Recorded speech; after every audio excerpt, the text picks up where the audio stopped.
Raimundo Cruz en Entrevista con... Agradecerle al catedrático Manuel González Escoy. Él es catedrático de la Facultad de Psicología y la verdad es que sí, preguntarle qué le pasa a las personas cuando tienen este tipo de acciones.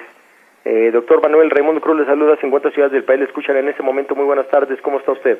¿Qué tal? Buenas tardes, es un gusto platicar con ustedes y pues aprovecho para mandarle un saludo a todo el auditorio.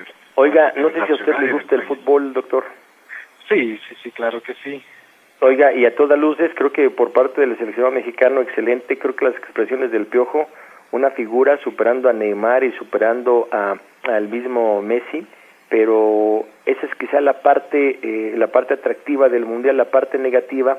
El accionar de este jugador talentosísimo, Luis Suárez, no es la primera, no es la segunda, la tercera ocasión, yo decía, es el epitafio de una carrera que concluye, lo suspende la FIFA 9 partidos porque muerde a sus contrarios, pero aparte le da 4 meses de ningún acercarse nunca a una cancha de fútbol y luego lo multa con 100,000 euros, que eso es lo de menos.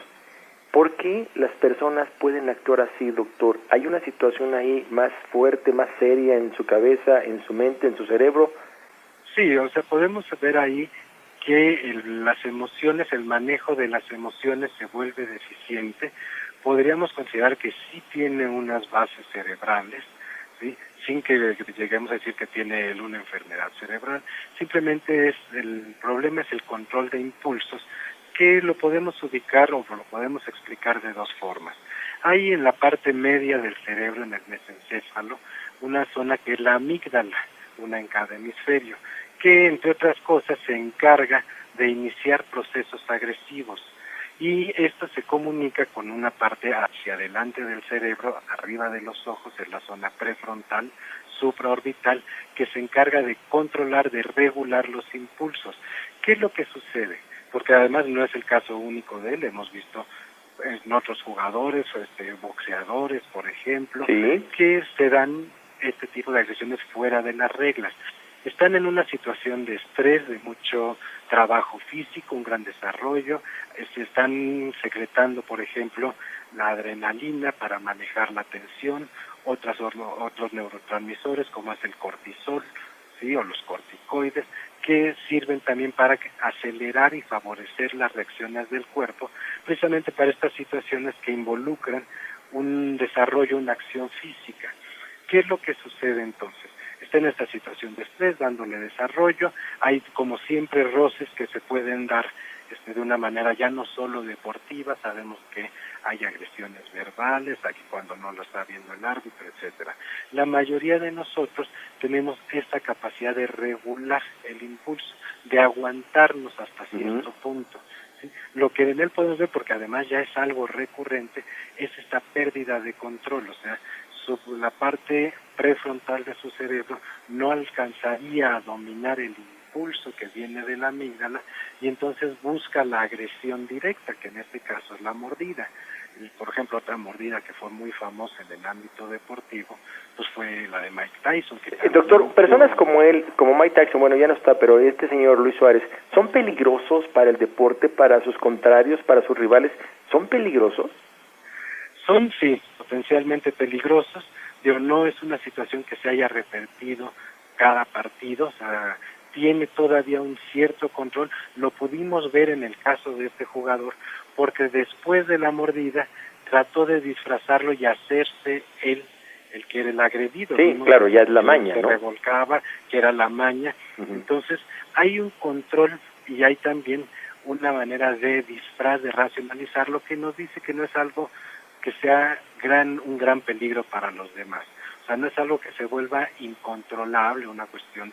Ahora, ¿tiene solución, doctor? ¿Clínicamente tiene solución este hombre? Sí, claro que sí, porque lo hemos visto, no es algo que lo repita constantemente. Lo ha sabido hacer, lo maneja, lo disfraza, entonces sí tiene conciencia del acto. Entonces, en ese sentido, solución hay, porque lo hemos visto en otros partidos, o sea, no es el primero que lo hace, no es una serie que lo lleva haciendo. Y por esta cuestión de tratarlo de disfrazar, pues también vemos que hay control. Simplemente entre la maña, entre el estrés del momento, entre su misma historia personal tal vez, pues es que procura hacerlo Y digo, anteriormente había tenido una consecuencia leve, dijéramos. Ahora pues ya es una cuestión mucho más fuerte. No fue tan leve la pasada, porque inclusive la temporada en Inglaterra, los 5 primeros partidos no lo jugó. Ahora, yo pregunto, ¿podría traer esto por su infancia? Se dice que fue un hombre de una condición muy humilde, una situación con mucha pobreza, muchas carencias. ¿Esto podría ser incidir en este accionar de él? Pues ya ha incidido, o sea, porque la primera vez tuvo que haberse controlado porque sí hubo sanciones disciplinarias. Sin embargo, él está en un manejo, digamos, ambivalente, o sea, lo puede controlar hasta cierto punto, ha tenido sanciones, no han sido suficientes y por eso lo ha repetido, y lo que se espera, y ese es el peligro que puede haber, es que ya no lo haga más porque como figura pública, claro, entonces es un ejemplo negativo que podría difundirse. Pues doctor, yo le quiero agradecer mucho pues esta ilustración, esta explicación que nos da. Creo que así podemos entender un jugador tan talentoso. Yo decía, el Barcelona lo quería contratar para ser su centro delantero, el Real Madrid lo quería contratar, ese iba a ir a los cuernos de la luna. Era un hombre que estaba llamado a ser estrella en este mundial. Hoy, si él no se mete a control médico, clínico, pues está escribiendo el epitafio del fin de su carrera. Ojalá que se pueda controlar. Doctor, no sabe cómo agradecemos la luz que nos acaba de dar esta explicación y ojalá podamos seguir teniendo comunicación con usted, porque hoy es el fútbol, pero todos los días siempre hay un tema para poder platicar con usted, sobre todo en esta situación tan importante que es la psicología. Un abrazo, doctor, muchas gracias. Igualmente, y un saludo a todo el auditorio.